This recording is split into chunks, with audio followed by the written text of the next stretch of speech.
Also, we're in Studio S33, and you've got a very relevant memory of this studio, haven't you? Well, it's interesting you should mention it, because I'm sitting in the seat from which I had to rise to welcome at that door just over there, it's about 3 yards away, the Queen, when she came to open Broadcasting House a few years ago. And, of course, it was an extraordinary occasion. She arrived and everybody was lining up. All sorts of people who might have had private views about the monarchy that were different were taking selfies and goodness knows what. And it was a kind of star entrance. Anyway, I had to usher her into this studio. And the Director General at the time, Tony Hall, was sitting where you're sitting now, Adam. And he was going to introduce the Queen. But I had to make polite conversation when she came in.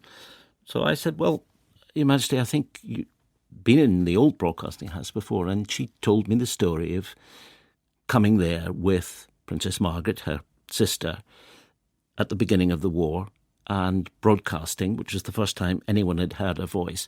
And I sat there rather transfixed for 3 or 4 minutes, and she said, well, that was a long time ago, let's get on with what we're doing. And we sat, and she did it. And that's a famous piece of broadcasting that she did with Princess Margaret, isn't it? That ends with her saying, come on, Margaret, let's go. Everything's going to be okay. And of course, the point was that in those days, no one had heard the voice of the future Queen, which everyone knew she would be because of the abdication 4 or 5 years before. And, now we're rather blasé about these things, but it's in the context of what we're going through in the current period of mourning and preparation for the funeral and so on, it's worth remembering how much has changed